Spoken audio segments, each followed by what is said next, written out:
On 100.9 WXIR, this is Evidence of Design, and I'm your host, Jason Taylor.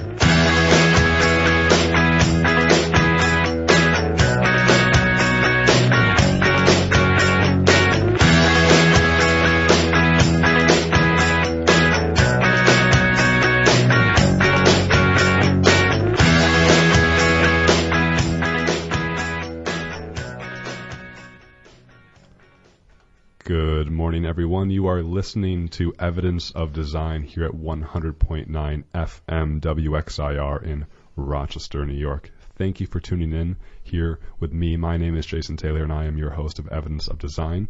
I also have the great pleasure of being here with my good friend and co-host, Matt Treadwell. Back from the dead. We were really sick last week. I am kind of still sick, but Matt, you're human again. Yeah, my hands are just peeling. Yeah, you had something going on, bud, but it's good that you're back and feeling a little bit better. I'm still a little raspy, but I also have the pleasure of being joined by good friend and also co-host, returning guest, Mary Lawrence. I have so many titles now. That's right. We'll just keep adding to it. Yeah. So thanks for being with us, folks. We here at Evidence of Design talk about income and wealth inequality. For the most part, most of our shows revolve around that topic, and we investigate why there is so much income and wealth inequality in the United States. We've done a lot of past episodes on the fact that we are more economically unequal now, at least we are as economically unequal, if not more so, than we were back before the Great Depression, in the so-called Roaring Twenties. And we know that because a lot of the work has come out particularly by a scholar named Thomas Piketty, and he looked at income tax returns, which was really revolutionized the way that we understand modern economic inequality, is looking at income tax returns and figuring out who's paying what and how much are people making. And we know nowadays that there is a lot of economic inequality. If you remember back in the Occupy Wall Street protests of 2011, the 1% became kind of a mantra, and I think we're kind of there a little bit as society, thinking about inequality, but we're not there enough. And my whole spiel is to really investigate why we don't talk more about inequality, because I think that economic inequality really impacts everything, and it's just not talked about enough, especially when we're talking about cities like Rochester, which has so much concentrated poverty. We need to talk about it because poverty affects everything. And so we talk about that for the most part on the show, investigate where that poverty comes from. We also do a few other things, and we're doing a little different take this week, and we're talking about traveling. Period. We're talking about traveling. And why we're talking about traveling is because Matt and I had the experience to go to New York City a few weeks ago, and it really left us with something that we think it's important to talk about. And I think traveling is a great metaphor for a lot of other things in life that people might be struggling with, how we move, like literally how we move, how we experience the world around us. And that will tie in to the lack of resources that poverty tends to engender, and people kind of get stuck in one area. And we would love to hear from you. So if you have traveled anywhere, if you haven't traveled, if you aspire to travel, what are your barriers? Where have you gone? What has it felt like to go from literally place to place? Just that simple. You can connect with us in a few different ways. Matt, where can people connect with us? On the Twitter? The Twitter sphere at Evidence Design 101. On Facebook at the Evidence of Design Facebook page. Which is also Evidence of Design 101. Is it now? It is. There you go. And also, you can email us throughout the show, evidenceofdesign101@gmail.com. So email evidenceofdesign101@gmail.com, Twitter at evidencedesign101, Facebook Evidence of Design 101. Or call in at 585-219-8889. We would love to hear from you throughout the show. So without further ado, Matt, we ready to take it away? We are. Let's do it.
Matt, who painted that beautiful sound painting right there? That was New Order with the song Leave Me Alone off of their 1983 album Power, Corruption, and Lies. You've played New Order before, I think. I think I played Joy Division before. Joy Division. Aren't they similar? It's the same band except with Ian Curtis was the singer in Joy Division, but he tragically passed away at the age of 24, and the remaining members carried on as New Order. There was another member that was added. I can't remember her name right now, though. Don't they have a really famous song? Blue Monday. Yeah. There's like a... How does it feel to treat me like you do? That's the highest selling 7-inch of all time. Really? Yeah. 7 inches in vinyl. I'm getting there. It's not a painting, right? That's the canvas size. I'm just happy you're trying. I was going to say 7 inches in vinyl as opposed to what? Like, I'm just imagining like a CD that's 7 inches. Giant CD format, super CD format. I struggle. It's like a GameCube disc. Yeah, that's right. Well, folks, if you're just tuning in, thanks for being here with us at Evidence of Design at 100.9 FM WXIR. We are talking about traveling today. Yeah. Period. And we're talking about this because Matt and I had an experience a few weeks ago. We had the pleasure of traveling to New York City.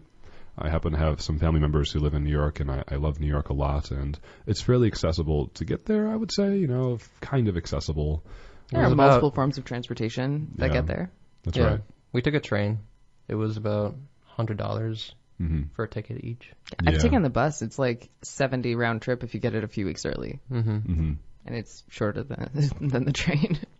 Yeah, and sometimes, at least I remember flying JetBlue, and it used to be 70 sometimes, like special deals or whatnot. So around $100 you can get to New York and back. I think it's $150 round trip maybe on the train or something like that. So $130. Yeah, $130. Yeah. So around $100 to New York and back, and New York is one of the global metropolises. And I'm just always a little surprised when I talk to people who haven't been to New York City, because it's kind of like not going to Niagara Falls or something, which is relatively close. It's one of the wonders of the world, and we live so close and we don't go. Or, I'm always a little surprised in people who haven't been to New York City and we live 5-ish or so hours away. And I completely understand there are a number of very real barriers that prevent people from traveling, whether it's a lack of transportation or money or time or sickness and illness. Like, I totally get that. Responsibilities you might have as a parent or at a job. Mm-hmm. Absolutely. But I think that, I know for me, any time that I can travel, I try to do so in some regard, because it's really important. And Matt and I, when we went to New York, Matt, it was your first time there? It was. Are you surprised? I was surprised. I'm surprised right now. I didn't know that. Yeah. Mm-hmm. So it was your first time in New York, and I think you had a pretty good time, and it changed some things for you. And, I've been to New York, I don't know, a lot of times, and every time I go, it really makes me think differently about the world. And I know that whenever I'm somewhere new, I feel sort of reborn. I feel optimistic and hopeful, and I feel like... What an alien feeling. Yes. Like, there's so many things I could be doing with my life, and I just feel really positive and energetic. Invigorating. Invigorated, yeah. Yeah. It was inspiring. We were only there for like 2.5 days, really. Mm-hmm. Maybe like 3 days total. Time flies when you're having fun. We got there on a Friday at about 1 o'clock. Mm-hmm. We left Rochester on a train at 5:48 in the morning. Well, basically 6. And we got there around 1. And we actually went to do like this kind of interesting fitness event. That was, we can talk about that in a second. Yeah. But we basically had like maybe 30 hours to just experience New York. Mm-hmm. And for anybody who's been there, you probably know this already. But if you haven't been there, there's so much to do. There's always something going on. And to be surrounded by that, to be surrounded by so much life and activity was so different for me living in a place like Rochester, which I mean, we've talked on the show before, right? Jason and I, we live in the suburbs of Webster, but even so, being in Rochester, which is a city, but it's just such a different experience because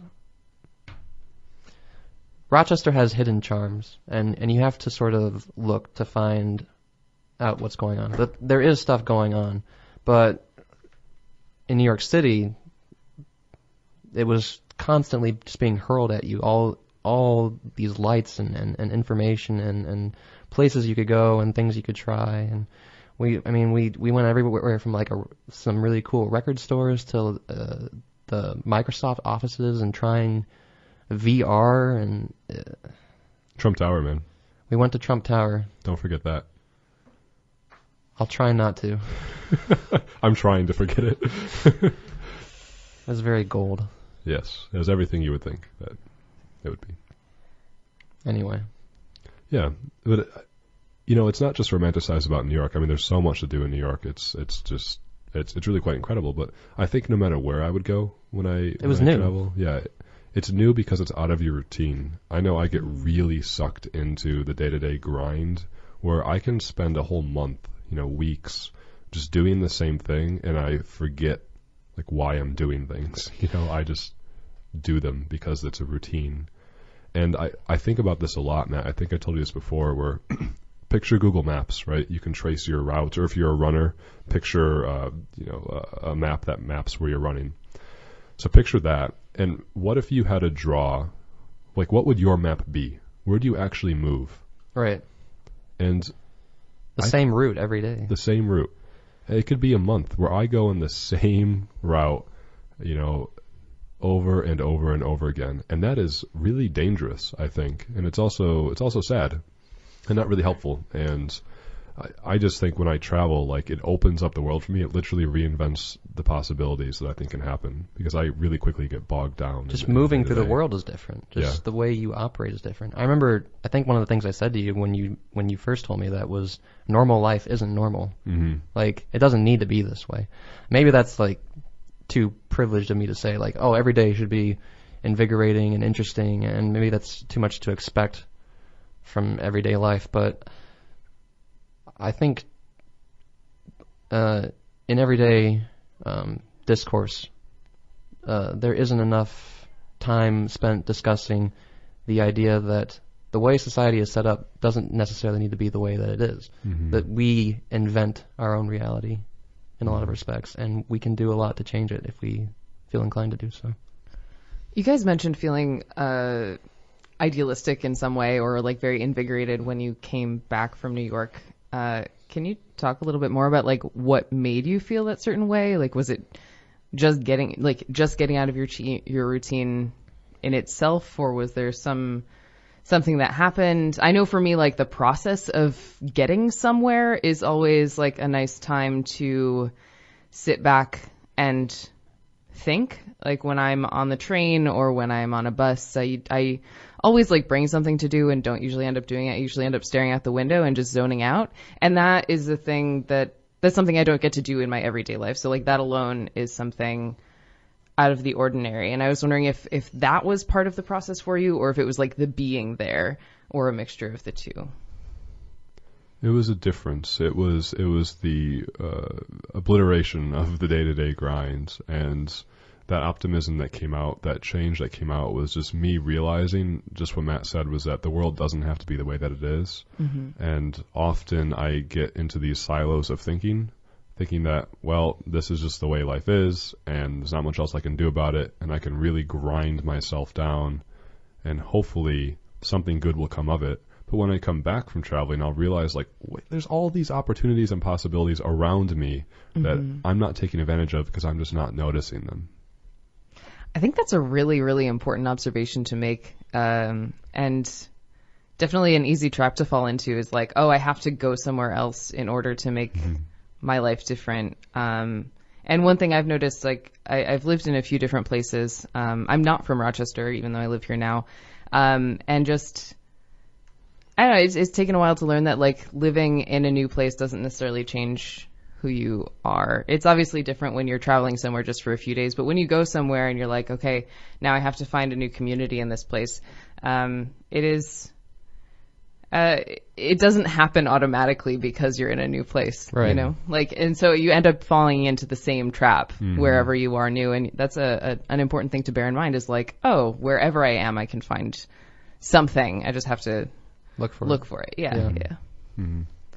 Yeah, I definitely feel like I am guilty of that, of romanticizing the idea of just going on an adventure and moving to a faraway place, and wherever that is, everything will be all right with the world, and I will be happy for once. I've worked with a lot of people like that who've said that I just need to get away. If I just had this thing, everything would be okay. And I worry a lot about that, where it's never that simple. No, it's not. It does help sometimes though. It Forces you into a new perspective. Exactly. And that is, it's a catalyst. It's not the actual moving. It's the forcing yourself into a different place in your life and like forcing you to look at your life differently. It's not the place itself. Yeah. And if you're just joining us, we're talking about traveling, period, on Evidence of Design 100.9. I still don't understand what you mean by that, but I'm not going to ask about it. Matt, stick to your 7-inch canvas over there. It's a vinyl. We're just talking about traveling here at Evidence of Design, and if you're tuning in, thanks for being here. We are talking about the experiences we get when we're traveling and how it might dislodge or change some of our perspectives to think about the world in a new and different way. And we're gonna add some more layers onto this conversation, and you can help us do that. You can call into the show 585-219-8889, or you can give us an email, evidenceofdesign101@gmail.com. Do you have a trip? Have you ever taken a trip that just was very impactful on the way you viewed the world? Let us know. Share. And so something I want to talk about now is we talked about how that the experience changed us. We're in New York City or wherever, and we're feeling reinvented. We're feeling optimistic. We have a lot of energy, and we're looking at the world in a different way. When I come back, that feeling always stays with me, and I have this litany. I have this list of things that I'm excited about doing. And then You're going to be so productive. I'm going to do everything. And then 3 days later, you're like, did that even happen? It's a dream. Invariably, whether it's 3 days or a week or just a day, I revert back to sort of my normal self. Well, that's interesting. I'll rephrase that. I'll revert back to that normal sense, that sense of sort of being stuck in the grind. And I'm not sure how long, like why that happens, why I can't keep that perspective. Is that something that you've had too, Matt or Mary, where that reversion to some semblance of normalcy? But again, Matt, you just mentioned that normal isn't normal. So. Right. My doctor Shouldn't calls be. that clinical depression, but I don't know. I'm not a doctor, so I probably shouldn't diagnose you. It's it's not like it's not just that. There's something else going on. There has to be. Like, No, I mean, I know you a little well. I think you're probably just unhappy with your current circumstances. We won't go into that. But yeah, I mean, why can't life always be invigorating and stimulating and inspiring? I guess, I mean, if it was always that, then it wouldn't be that, because those sorts of extreme feelings are defined by as much by their presence as their absence. There's something that I like to think about in terms of that, like, lack of invigoration versus the invigoration. And this isn't necessarily to do with travel. It's something I talked about a lot with one of my friends who also writes. I am an aspiring writer and like to write. And I just find that I'll go through periods of time where I write a lot and I have a lot of ideas and I like have inspiration, and I'm able to, like, get a whole bunch of words on a page in a day, and then like for like weeks at a time, and then I'll go through periods of time where I can't. Yeah. And I'm like doing the same, like my daily routine is the same. I still set aside the same amount of time to write, and I just can't. And I like to think of it in terms of breathing in and breathing out, where both are obviously necessary in order for our lungs to function and for us to continue surviving. And I think maybe it's the same thing for traveling, where you have, or for feeling this invigoration, where like there are periods in your life where you have the energy to do all these things, and that's you like breathing out and like giving interest into your life. But you also need times where you can sort of sit back and maybe even feel a little depressed or feel a little down on what you've been doing. I think it's part of a cycle that eventually will motivate you again.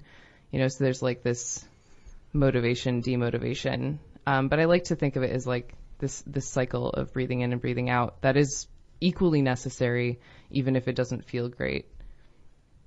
Yeah, I really like that. As someone who is also a writer and also a musician, and at some points in their life, I definitely go through dry spells. I definitely go through creative spells, and for me, I've always the thing I always try is just not necessarily wait around for inspiration, to try and lately I should say the thing to do, it feels like, is to just always be trying to encourage it to happen no matter what, even though and also be okay with the fact that probably like 90% of what I come up with is stuff that I'm not crazy about.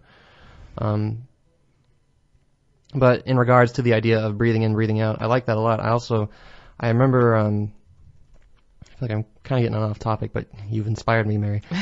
Go for it. I remember there was a poet who came to Rochester maybe a year ago, and she performed at this thing called Poetry and Pine Night, which is hosted by some local poets in the city. I can't recall their names right now, I'm sorry. But she said that for her, writing wasn't something that came from her. It was like her following her shadow, as if there was like this outside force that she was chasing, and that was like she was a conduit, basically channeling it, and it was something outside of her control necessarily. And I wonder if these feelings of like creative impulse and inspiration that you get not only for writing or making something are related in any way to these feelings that Jason and I were earlier describing about travel. Well, I think one of the important things with writing, I guess I don't know exactly how this poet went about it, but what I've started doing is like I work a very routine-based office job now, which is very different from teaching in a high school for 2 years. It is very repetitive, and so what I've tried to do is set myself time every day and like a goal. And I don't always hit it, and I try not to be down on myself when I don't hit it, but I think the important thing is making space for it. Mm-hmm. And maybe that's the same thing that we need to do in terms of like holding this idealism, is we just need to make space for it in our daily lives, where like we have a regular grind, we do the same thing every day. And when we're traveling, we're forced to create that space. But in our daily lives, we have to create it ourselves. So we have to like sort of carve out a time. Like maybe it's like 15 minutes where we're going to look up on the internet what cool restaurants are here and like try something new. And I don't know, maybe it's taking an hour to go home a different way. Like if you drive to work every day, like maybe you're like, today I'm going to ride my bike, or I'm going to walk, or I'm going to go somewhere on the way home from work. And you have to, like, when you're in your daily grind, you have to make that space for yourself. It doesn't just happen, where like I get the feeling that when you're so out of your element, it happens naturally, because obviously like you're walking around New York City, you've never been there before. So like, of course you're going to try something new, but in your daily life where you know places, you don't necessarily think to do that. And so you have to force that creation. I'm hearing, this is interesting, and so I'd like to move the discussion in a little different way, but what I'm hearing from this is that traveling can be one of many tools that we can use to think about the world in a different way, and really sort of like a corkscrew, to remove the cork from a bottle to allow us to really unhinge ourselves, be more creative, think differently. So traveling can be one of those things, or as you suggested, Mary, we can set aside times in our daily lives to do that in a different way. But I still think there's something central to traveling itself that is perhaps not replicable in other avenues. And I'll give this a really simple example of I drove to Cleveland recently, and right when you cross over the New York State border, you enter into Pennsylvania. Actually, it's more dramatic from Pennsylvania into Ohio. So right when you go into Ohio, the highways, the roads, the signs, the bridges look different. Mm-hmm. Like you cross the state border and things look different. And that's a really, really simple example. But the first thing that I thought of when I was there is like, where's our tax money going in New York State such that these roads in Ohio look nicer than ours? Have you ridden the turnpike though? Right. And so that is like so super silly, but the point is traveling like forces you to think about the interconnections that are oftentimes invisible or too just banal to care about in our daily political lives. Well, if you're always in the same place, it's very easy to imagine someone being stuck in the line of thinking that this is just the way things are. Right, exactly. It's not going to be any different than this. Yeah. This is just how it is. Exactly. And you mentioned earlier, Matt, that normal isn't normal. Like the world does not have to be the way that it is. And the only way you realize that is when you go to places where the world isn't what you think it is. And that's all around you. And traveling is really effective at getting that out. And so I worry a lot about individuals who do not have the ability to travel, because it is really hamstringing the ability to see the world in its myriad ways. And I worry particularly about, a number of students in the city school district, for example, or elsewhere who just don't have the means to travel. And I was very lucky when I was younger to be able to go to the 48 contiguous states. So I've been to everywhere but Alaska and Hawaii in the U.S. And that fundamentally shaped me because I had the sincere privilege of seeing the United States, from a young age. But I've worked with many students, and I talk to youth, and there are many folks who've never left Rochester. And if all you know is Rochester, like that's a problem. And it's not their fault. I'm not saying that at all. All I'm saying is like I wish we as a society, whether we could make it a human right or something, like a human right to travel. Or just make it more affordable. More affordable, accessible. Yeah. Like we really need to give individuals the opportunity to see different things outside of their realm. And I think we'd be a lot more peaceful and beneficial for it if we see that like human beings are a lot like so much of fear and bigotry is born out of misunderstanding, of not knowing or appreciating the differences of people that are like us but not us. Yeah. And so traveling is such a great way, I think, to get exposure to that and to sort of re-examine whatever preconceived notions you might have. Even just going to college, I remember meeting so many people who... I went to college fairly locally, about 40 minutes away from where I live. But there were plenty of people there who were from out of state or even out of the country. And just meeting them, I think, was such a beneficial experience towards my own development. And I think that the barriers that prevent a lot of people from experiencing that are hugely responsible for so much of the, for example, racism and sexism that we continue to see in our society. But yeah, let's not even think grandiose in terms of traveling to New York or wherever. I mean, there are people who live in the suburbs who won't come into the city or whatever. I mean, that's just... I remember listening to another local radio host who was interviewing candidates for office around Rochester, and one of the candidates just said something horribly it's just terrible. And you're like, no, I would never go to, certain parts of wherever, in the city. It's like, are you kidding me? And they were running for office? Yes. Those are your constituents. That's your constituents, right. I mean, how can they're your fellow human beings, and you can't even go around the city. It's really terrible. And so the point is, like, as we move, as we literally physically move around, I think a lot of those barriers break down. And you kind of have to just do it in order for them to be broken down, because you can't be taught it. You can't have someone talk at you about it. You can't read it in a textbook. You have to like Experience go it. and do and Yeah. experience. Yeah. Something is coming to mind. So I have volunteered and worked with AFS Intercultural Programs, which is a high school exchange program. And I was also an exchange student through this program several years ago. But they have like this, the motto of AFS is trying to keep in mind it's not good, it's not bad, it's just different. So like when you're going abroad, preparing yourself to come in contact with things that you may have grown up thinking are wrong or weird or bad, and it's challenging you to look at that same thing and say it's not good, like it's not better than what I know, it's not worse than what I know, it's just different, and I have to understand that this is how things are here. And I think that can be a challenge that we can bring into our lives even on a local level. Like you don't have to be going to a different country to say this is good, this is bad, this is just different. You can go to the next neighborhood and or to a different suburb or into the city from a suburb or whatever, and still challenge yourself to like look at what is there and not qualify it in the same terms that you're used to qualifying. That's true. Even within Rochester, we have such a diversity of communities that Yeah, absolutely. you don't have to go far at all to meet people who are perhaps different from you, but no less human. And there's a real intellectual implication for all of this, and there's a obscene book, obscene in a good way, just completely obscene book. It's called Visionary Pragmatism. Are you ready for this subtitle?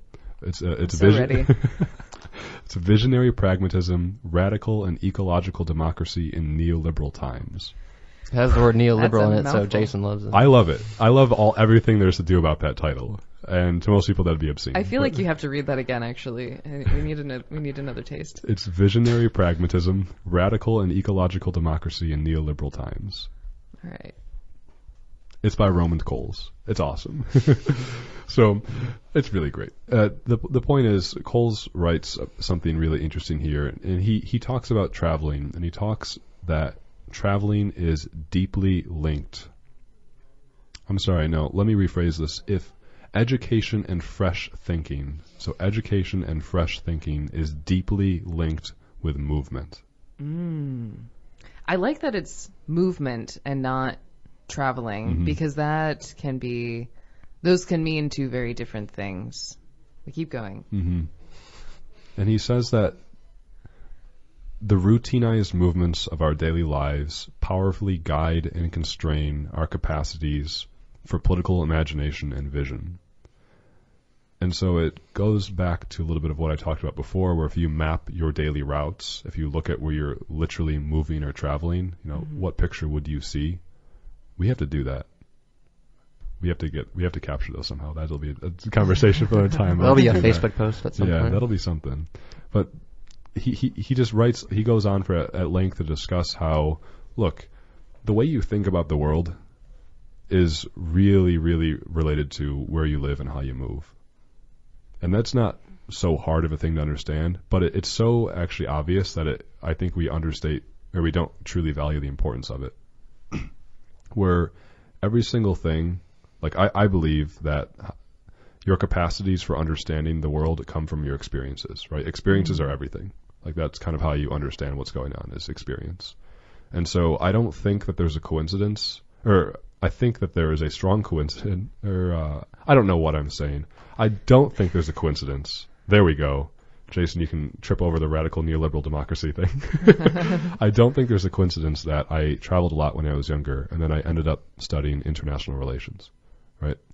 And so those experiences you have when you're really young end up shaping you throughout the world, and I don't think, I think there's a relationship there.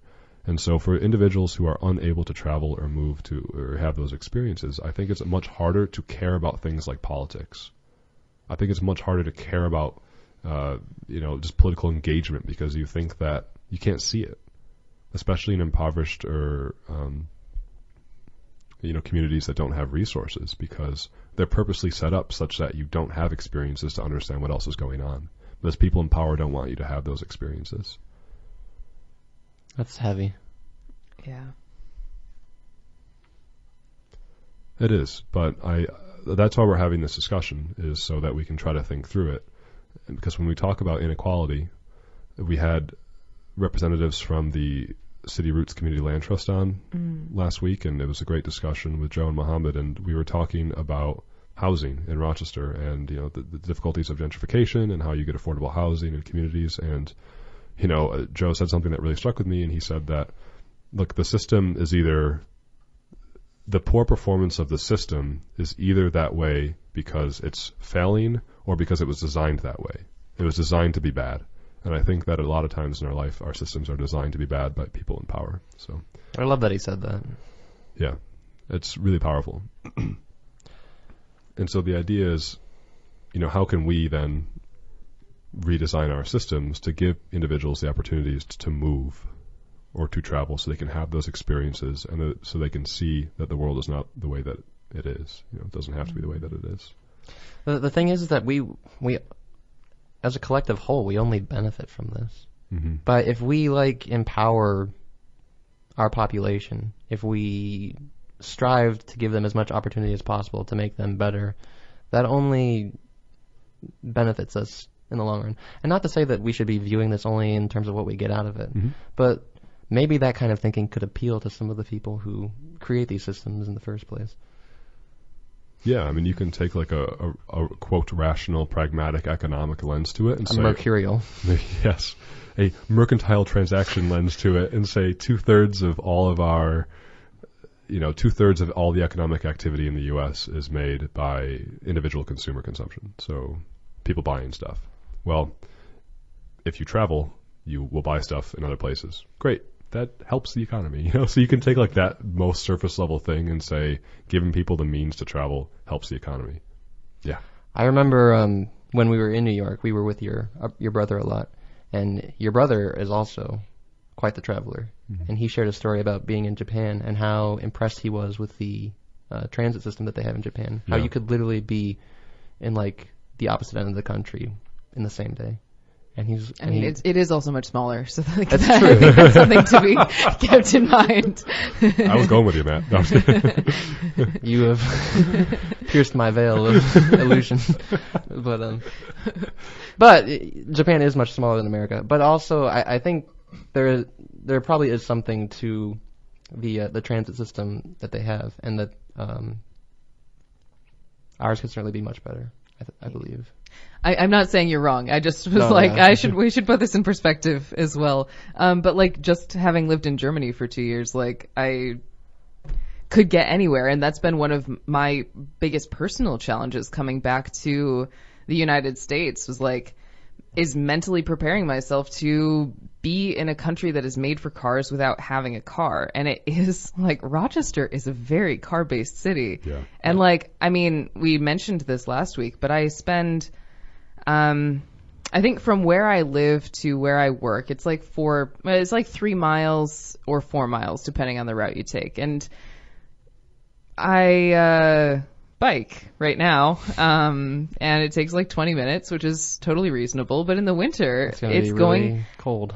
Well, I also don't bike in the snow because there's not really space on the road. Most of the roads I bike on don't have bike lanes, and I just don't really feel safe. So I take the bus, and the bus system, it takes, I think I have to leave an hour and 20 minutes before my shift, where normally I leave 30 minutes before, and it's such a huge time commitment, and it's so exhausting. And just thinking about people who do that year round, is there's just a very different level of mental energy that goes into just getting to work before you even get there.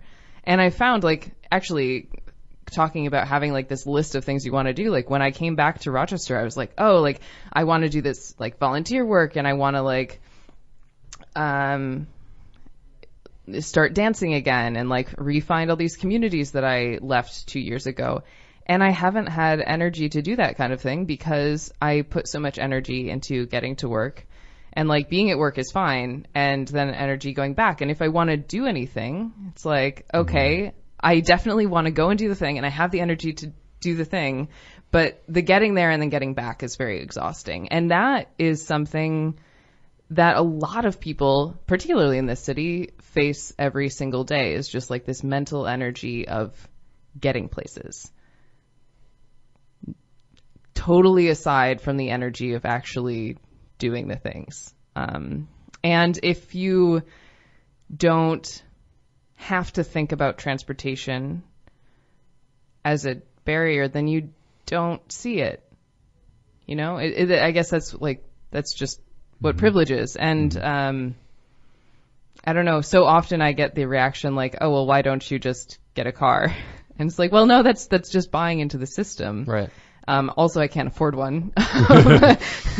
Also, cars are expensive, if you haven't heard. Yeah.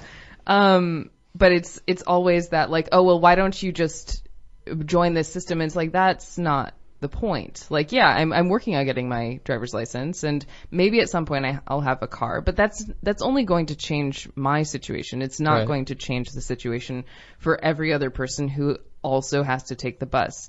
And having a good mass transit system, like you mentioned in Japan, or like I've experienced in Germany, makes that kind of motion so much easier. And it gives like people a more even playing field on the transportation level, which then allows for people to have more energy for doing other things or thinking about other things. I think the point you made about having energy is so important, because I think that is also integral to understanding the inspired feelings that Jason and I had on our trip, which was that I don't think anybody would disagree with the idea that you have a finite amount of energy and a finite amount of, I don't want to say patience, but just stuff that you're willing to put up with in a day. And I know when I work a full work day, when I come home, I don't want to do anything. I don't want to work on my art. I don't want to look for a more fulfilling job. I just want to sit on the couch and listen to music or watch TV or just fall asleep because I am beat. And when you have not only just the everyday hardships of working a full-time job, but you add on like these encumbrances of trying to deal with a transit system that doesn't really look out for you or isn't anywhere near as well optimized as it perhaps could be, and then whatever else you might be struggling with, all of this like works against you to keep people stuck, as you were talking about earlier, Jason.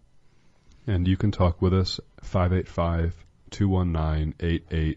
You're listening to Evidence of Design at 100.9 FM WXIR. We're talking about traveling today and some of the systems around traveling that enable or act as a barrier to people moving, the importance of moving to think differently about the world, to have different experiences, to grow, and to be able to have energy to live a fulfilling human life. So you can participate, 585-219-8889. Matt, I think you bringing up the transportation is a wonderful example of how the world doesn't have to be the way that it is, and then also how the reason why we have the transportation system, or lack thereof, that we do, is because the oil and gas industry, the fossil fuel industry, spends billions of dollars to lobby people to not build public transportation. And they've said for years, these lobbyists who, profit off of extractive oil and gas that destroys the environment, etc., they said for years that Americans don't want public transportation. Americans like the freedom and individualism that a car provides. Who wants to ride a bus or a subway with a bunch of other sweaty fellow humans? Something like that, They say Americanism is freedom, individualism, choice. The car gives you that, gives you the privacy. And it's that way on purpose because it makes a lot of people money, and you can look at cities, we have the inner loop that we're taking down. Of course, the inner loop is a product of that system, a product to separate people, a product to give people in the suburbs an easier access to their jobs in the city, but not actually go anywhere in the city. And you look at cities like Los Angeles that have gridlocked with cars for hours, and it's set up that way by the oil and gas industry. And so our world is shaped by people in power, oftentimes, and traveling gives you that experience to see that. And without that, you'll just never know. You'll never know if the world doesn't have to be that way, and you just think, yep, stuck in Rochester, no transportation, I'm exhausted all the time, this is the way life is. And it's like, it doesn't have to be, and it's not your fault that it's that way. But I wish we could realize something to do something about it. That tying of car ownership to some sort of American dream. American identity, that is so insidious to me. It's very real, though. Yeah, absolutely. I mean, that's like the biggest shock that I get living abroad is like, you're American and you don't have a car. Right. What are you? It's like, Some weird alien. Yeah. But it's like, when did we decide this? Who decided this? Yeah. Who decided this? I didn't decide this. Right. Did you decide this? I mean, so one thing that is worth saying about car ownership in the United States and traveling within the United States is like, we obviously live on the East Coast where things are relatively close together. So it would make sense to have better public transportation and better public transportation in like within cities. I often take like the Greyhound, or I take the train if I don't need to be somewhere at a certain time. I love the train, but it is notoriously late. And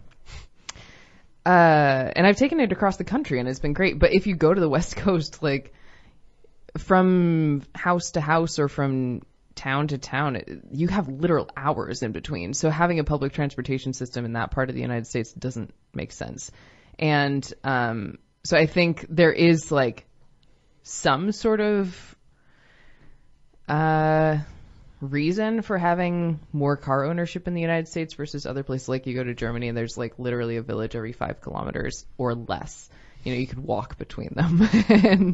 And but here often it is just vastly spread apart. So sometimes having a car is necessary. I read something recently. I wish I could remember what this was, but it was talking about income.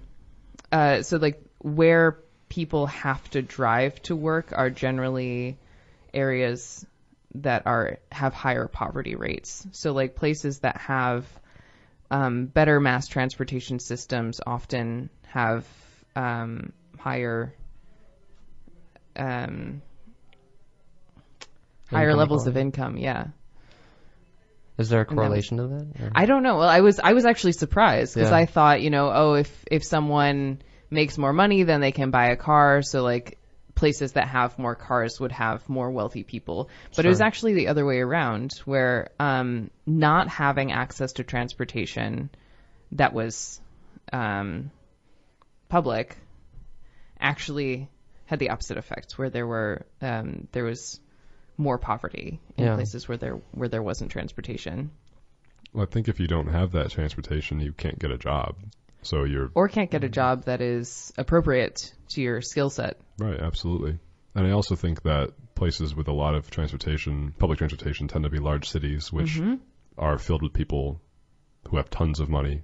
Some people, and that skews the average income up. So it would be interesting to see if it was talking about the average income or the median income, because those Yeah, are I'll very have to different find things.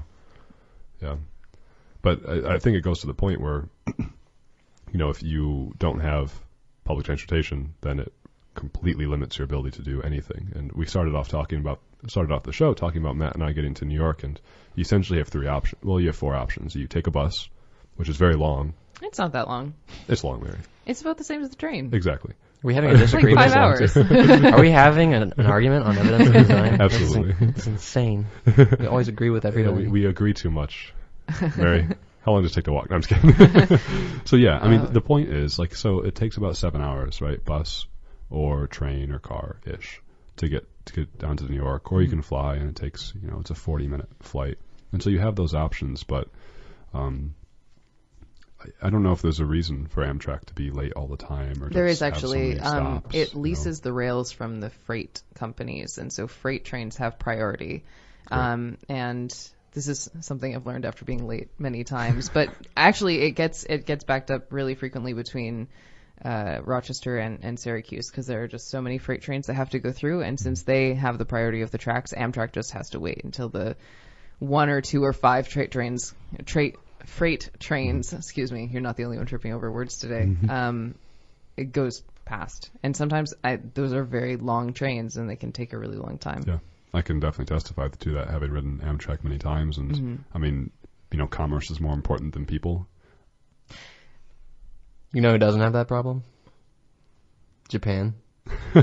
Right. I don't actually know that. I'm just saying right, that to be yeah. contrarian. Yeah. To bring up Germany again, actually, so we have freight on trains more frequently, and like in Germany and in Europe in general, most of the like commerce transportation happens on the road.